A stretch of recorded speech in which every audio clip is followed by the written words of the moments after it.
ఒక్కసారి కొమ్మూరి గోల్డ్ కి కాల్ చేయండి. తాకట్లో ఉన్న మీ బంగారాన్ని విడిపించి మార్కెట్ ప్రైస్ కి వాళ్ళు కొనుక్కుని మిగతా డబ్బులు మీకు ఇచ్చేస్తారు. హాయ్, వెల్కమ్ టు మనం టీవీ. మనం ఉన్నది మన కోసం. నేను మీ మనోజ్. పీపీపీ మాడ్యూల్లో మెడికల్ కాలేజీలని కూటమి సర్కార్ డెవలప్ చేస్తామని చెప్తుంటే లేదు, అవి ప్రైవేట్ పరం చేస్తున్నారని చెప్పి వైసీపీ ఎప్పటి నుంచి రాద్ధాంతం చేస్తుంది. సో ఈ విషయంలో జగన్మోహన్ రెడ్డి గారు చాలా కరాఖండిగా చెప్తున్నారు. ఒకవేళ ఎవరన్నా టెండర్లు వేయడానికి వస్తే ప్రభుత్వాన్ని, నన్ను కాదని వస్తే మీరు, సో వాళ్ళని మా ప్రభుత్వం వచ్చిన 2 నెలల్లోనే మేము జైల్లో వేస్తామని చెప్పి కొండబద్దలు కొట్టేశారు. సో దీనివల్ల 3 కాలేజీలకి ఇప్పుడు కనీసం టెండర్లు కూడా రానటువంటి పరిస్థితి. సో మరి మాట్లాడదాం ఈ ఇష్యూపై. మనతో జూమ్ కాల్లో ఆడారు జనసేన లీడర్ రజనీ గారు. నమస్కారం మేడం. నమస్తే మనోజ్ గారు. నేను జగన్ కి భయపడే ఈ రోజు ఈ మెసేజ్ ఒకటి మనోజ్ గారు, జనసేన అధికార ప్రతినిధిగా కాకుండా ఒక అడ్వకేట్ గా మాట్లాడుకున్నాం, ఒక సామాజిక బాధ్యత ఉన్న ఒక మహిళగా మాట్లాడుకున్నాం సొసైటీకి. సో ఇక్కడ ఏదైతే పీపీ పద్ధతి ద్వారా పబ్లిక్ ప్రైవేట్ కి సంబంధించినటువంటి ఈ విధానంలో వచ్చేటటువంటి కాలేజీలు భవిష్యత్తులో ఎలా తయారవుతాయి అంటే, ఒక గవర్నమెంట్ హాస్పిటల్ మనకు తెలుసు ఎలా ఉంటుందో, ఒక ప్రైవేట్ హాస్పిటల్ ఎలా ఉంటుందో మనకు తెలుసు. అంత కమర్షియల్. గవర్నమెంట్ కమ్ ప్రైవేట్ అంటే పబ్లిక్ ఫ్రమ్ ప్రైవేట్, అప్పుడు ఎలా ఉంటుంది? అలాంటి కాలేజెస్ గతంలో ఎన్ఆర్ఐ లేకపోతే కాటూరి మెడికల్ కాలేజ్, కొన్ని ప్రైవేట్వి ఇట్లా ఉన్నాయి కదా. సో ఇప్పుడు ఒకటి జగన్మోహన్ రెడ్డి గారు అడుగుతుంది ఏంటంటే, అన్నిటికీ డబ్బులు ఉన్నాయి కదా, మరి కాలేజీలు కట్టడానికి డబ్బులు లేక ప్రైవేట్ వాళ్ళ చేతుల్లో పెట్టడం దేనికి? ఫస్ట్ ప్రశ్న. సో మనం అమరావతి ఆవకాయ పెట్టడానికి మనకి డబ్బులు కావాలా? అదే మాదిరిగా యోగాంధ్ర పెట్టడానికి మనకి కొంచెం, అంత కాకపోయినా కొంచెం అన్న డబ్బు ఖర్చు అయి ఉంటది. తర్వాత ఫ్రీ బస్ కి మనకి చాలా డబ్బులు వేస్ట్ అవుతుంటాయి. ఎందుకంటే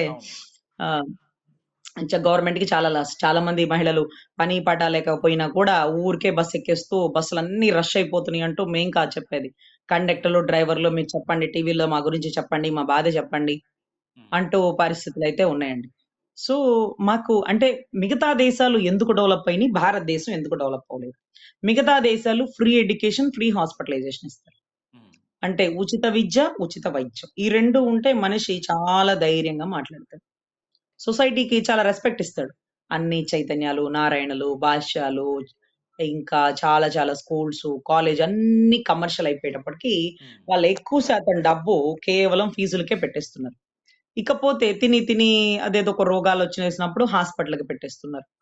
సో కిడ్నీలు పోయి, లివర్లు పోయి, క్వాలిటీ మధ్యలో వీటన్నిటి తోడు. సో ఇక్కడ నేను ఒక మెసేజ్ ఏమిస్తున్నానంటే, ఫ్రీ బస్సులు వద్దు, ఫ్రీ హాస్పిటల్ కావాలి. లేకపోతే ఇంకా మీరు ఇస్తానన్న పథకాలు కాదు, ఫ్రీ స్కూల్స్ కావాలి. ఫ్రీ హాస్పిటల్, ఫ్రీ స్కూల్స్, ఈ 2 ఇచ్చిస్తే అంటే ఒక మనిషి డబ్బు పెట్టే, అంటే మా నాన్నగారు కష్టపడి సంపాదించింది మమ్మల్ని చదివించడానికి, ఆ చదివే మీరు ఫ్రీగా ఇస్తే ఆ చక్కగా మాకేదైనా ఇబ్బంది వచ్చినప్పుడు మంచి ట్రీట్మెంట్ ఇవ్వాలని, బాగా చదివించాలని ప్రతి తండ్రి కోరిక, ప్రతి కుటుంబంలో ఇదే కోరిక ఉంటది. ఈ 2 కోరికలే, బాగా చదివించాలి, ఏదైనా ఇబ్బంది వచ్చినప్పుడు మంచి ట్రీట్మెంట్ ఇప్పించుకోవాలి. ఈ 2 కోరికలు ప్రభుత్వాలు తీర్చగలిగితే ఏ ప్రజలకి ఇంకా ఏ ఇబ్బంది ఉండదండి. కన్న తండ్రి, తల్లి ఎలా బిడ్డలను చూసుకుంటుందో అదే మాదిరిగా మంచి విద్య, మంచి వైద్యం, ఇవి 2 ఎందుకో భారతదేశం నుంచి ఇప్పటికీ అందవండి. చాలా మంది మాకు తెలిసిన వాళ్ళు కెనడాకి ట్రాన్స్ఫర్ పెట్టుకుంటారు, సౌదీ నుంచి మా రిలేషన్స్ చాలా మంది. ఎందుకంటే కెనడాలో ఫ్రీ ఎడ్యుకేషన్, ఫ్రీ హాస్పిటల్ అట, ఆ 2 ఉంటే చాలట. మరి అక్కడ ట్యాక్స్ ఎక్కువ పడుతుందా? పడితే పడింది, కడదాంలే పన్ను అని. అంటే మన దగ్గర నుంచి ఎక్కువ ట్యాక్స్ కలెక్ట్ చేసి, పన్నులు వసూలు చేసి మనకి ఇచ్చిందేంటి? మంచి విద్య, మంచి వైద్యం, ఇవి 2 చాలు కదా. అంత పన్ను కలెక్ట్ చేస్తున్నారని కూడా వాళ్ళకి బాధ లేదండి. మరి సౌదీలో పన్ను ఉండదు, అంటే దుబాయ్ కంట్రీస్ లో పన్ను ఉండదు. వీళ్ళు ఉద్యోగాల కోసం అక్కడే చేసినారు. అంతా ఉద్యోగాలు చేసి పిల్లలకి చదువుకునే టయానికి మళ్ళీ ఇక్కడొద్దు అని ఎంతో డబ్బు ఖర్చు పెట్టుకొని కెనడా సిటిజన్షిప్ కోసమో, కెనడాలో పర్మనెంట్ వీసా కోసమో కష్టపడి ఇప్పుడు అక్కడి కోసం వేసుకుంటున్నారు ఒక పీఠం, అంటే ఒక ప్లాట్ఫామ్ వేసుకుంటున్నారు.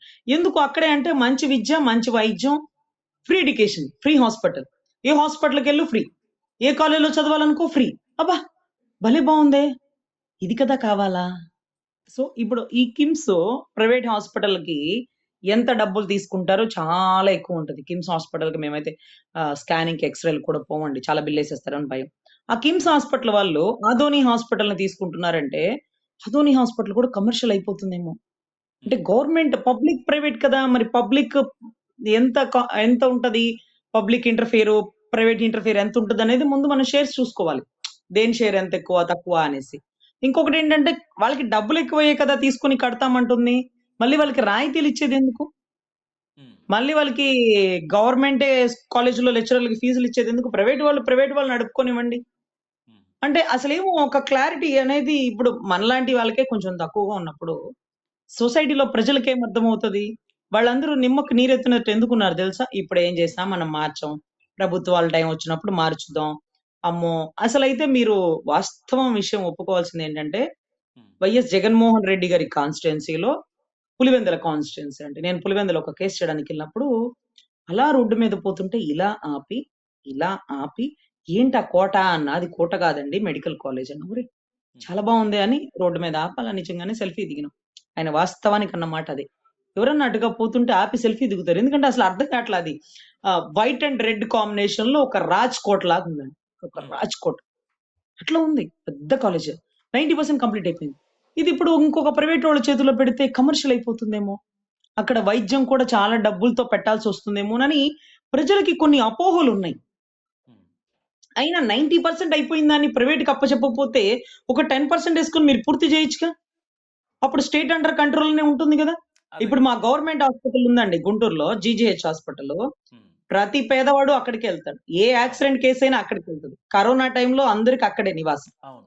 సో, ఇంత పెద్ద జీజీహెచ్‌లు ఒక 4, 5 ఉండొచ్చుగా గుంటూరులో. గుంటూరులో గవర్నమెంట్ హాస్పిటల్ ఒక్కటే కాకుండా ఒక 4, 5 చోట్ల ఉండొచ్చుగా.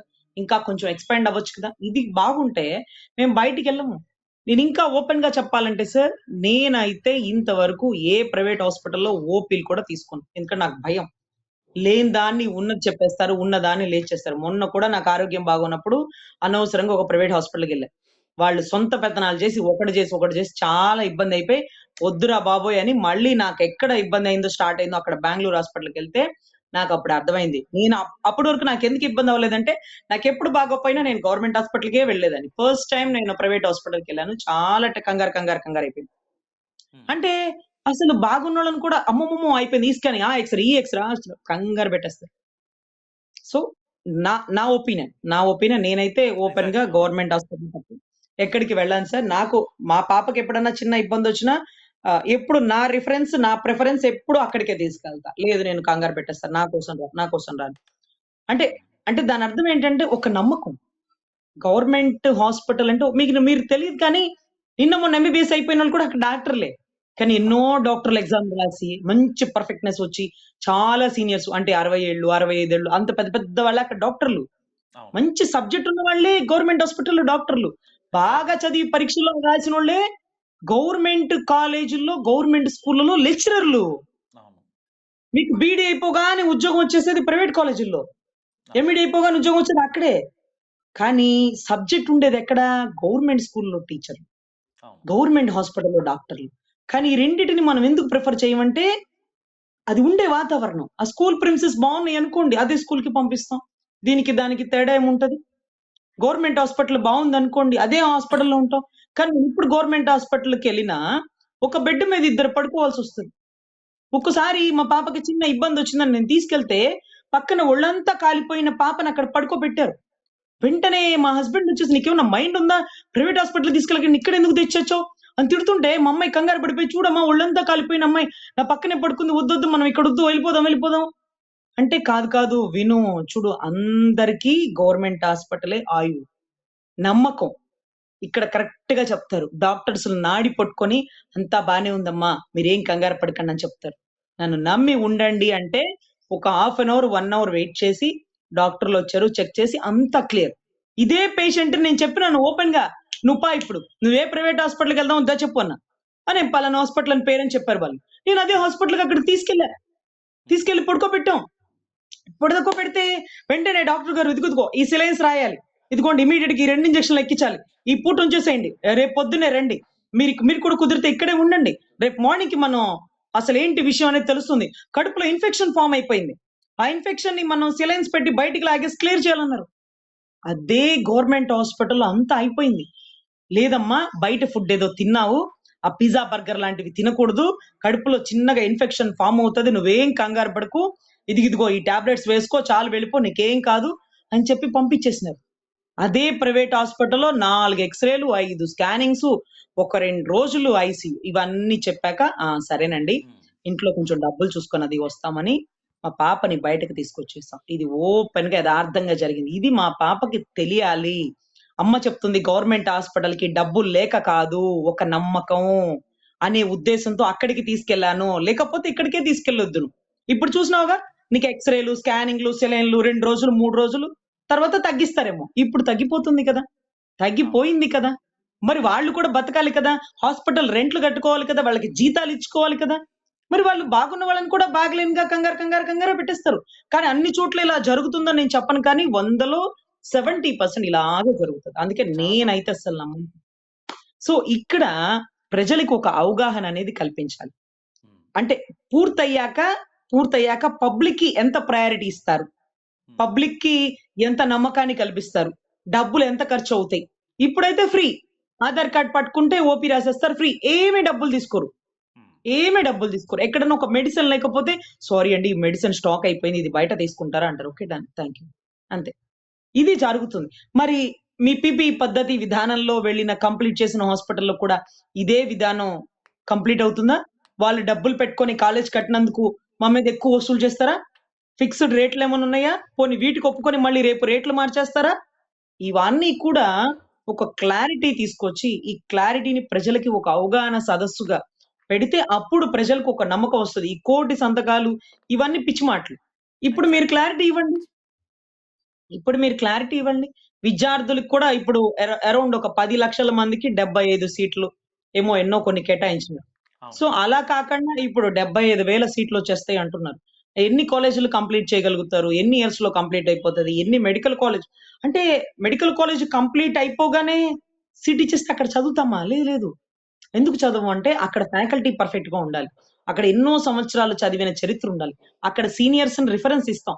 అడుగుతాం. ఇక్కడ కాలేజ్ బానే ఉందా? పర్సెంటేజ్ ఎంతుంది? పాస్ పర్సెంటేజ్ ఎంతుంది? ఫ్యాకల్టీ వాళ్ళ నాలెడ్జ్ ఎంత? వాళ్ళు ఎక్కడ అపాయింట్ అయినారు? వాళ్ళు ఎంత ఎక్స్‌పీరియన్స్? ఇవన్నీ కూడా అడుగుతారండి.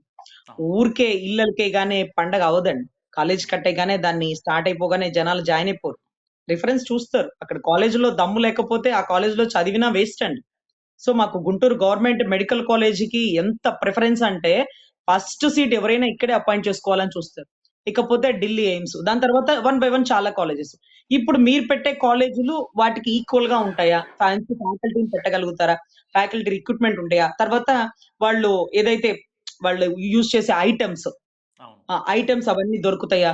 అంటే సమ్ థెరపీస్ కానీ, లేకపోతే సర్జరీస్‌కి సంబంధించినటువంటి మెడికల్ ఐటెమ్స్ కానీ, ఇవన్నీ కూడా. సో, మనమేం చేస్తున్నామనేది మనకి కాదు అవగాహన ఉండాల్సింది. ప్రజలకుండాలి.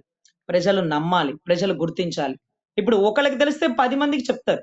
మీరు ముందు అవగాహన సదస్సులు ఏర్పాటు చేయండి. మీరు ఒక పథకాన్ని తీసుకొచ్చేటప్పుడు ఒక ఒక ఒక ప్రామిస్ అంటే ఒక పీపీ పద్ధతి విధానం తీసుకొచ్చే ముందు ప్రజల దగ్గర నుంచి మీరు సంతకాలవి మీరు తీసుకోవాలి. మీకిష్టమైన మీరు తీసుకోవాలి.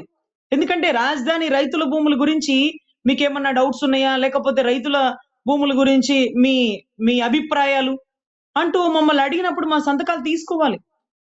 తీర్మానాలంటారండి. తీర్మానం. ఒక పంచాయతీలో ఒక తీర్మానం. ఒక ఒక వాటర్ ట్యాంక్ ఇక్కడ కట్టాలంటే మీకిష్టమేనా? అంటూ ఆ పంచాయతీలో ఒక తీర్మానం జేస్తారు. ఆ పంచాయతీ వాళ్ళు ఒప్పుకోకపోతే ఇక్కడ ట్యాంక్ కట్టడానికి వీల్లేదంటే ఆగిపోతది. అట్లా చిన్న స్థాయి పంచాయతీలకే తీర్మానాలు తీసుకుంటున్నప్పుడు, ఒక పీపీఈ పద్ధతి విధానం తీసుకురావాలంటే ప్రజల నుంచి అభిప్రాయాలు సేకరించాలి. దానికి ఎంత వరకు కరెక్టో, ఎంత వరకు కరెక్ట్ కాదో చూడాలి.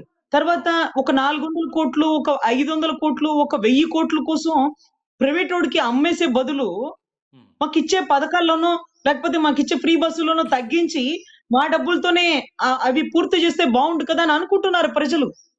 వాళ్ళకి సరైన అవగాహన కల్పించాల్సిన బాధ్యత బర్డెన్ ఆఫ్ ప్రూఫ్ ప్రభుత్వం మీద ఉందని భావిస్తున్నామండి. తర్వాత ఆయన ప్రభుత్వాలు మారిపోతే టెండర్‌లోళ్ళని పరిగెట్టిచ్చేస్తాను. లేకపోతే టెండర్‌లు ఆపిచ్చేస్తాను. ఇప్పటికే 3 డెంటల్ కాలేజీకి ఎవరు రాలేదట. ధైర్యం చేయట్లేదు. మళ్ళీ వచ్చేస్తాడేమో ఎందుకు అనవసరంగా సగం డబ్బు పెట్టి మళ్ళీ మనం పరిగెట్టాలి, మన మీద కేసులేసి లోపలేస్తాడంట. ఎందుకంటే ఖచ్చితంగా ఎందుకు కేసేస్తారంటే మీరు వాళ్ళు ముందుగానే మాట్లాడేసుకున్నారు. మీరింత పేమెంట్ తీసుకున్నారు. మీరు అందుకనే వాళ్ళు మీకే ఇచ్చినారు పర్మిషన్. మీరు లంచాలు తీసుకొని ఇలా చేసినారు. తర్వాత ఇంకా కొన్ని పేర్లు పెట్టేసి అవినీతి ఇంకోటి అనేసి వాళ్ళని ఇబ్బంది పెట్టే పరిస్థితయితే నెలకొంటుంది అన్నట్టుగా వాళ్ళు బెదిరిస్తున్నప్పుడు you need the full fledged clarity to the public. పబ్లిక్‌కి ఒక క్లారిటీ ఇచ్చేస్తే వాళ్ళకొక నమ్మకం వస్తుంది. ఆ నమ్మకంలోంచి మీ మీ మీద ఒక ఆశ కలుగుతుంది. దాన్ని పూర్తవ్వాలని మనస్ఫూర్తిగా వాళ్ళు కోరుకుంటారని నేనైతే భావిస్తున్నాను సార్. థ్యాంక్ యూ రజనీ గారు. సో ఇది రజనీ గారు మీరేమనుకుంటున్నారు మస్ట్ కామెంట్ చేయండి. చూస్తున్నాను మనం టీవీ.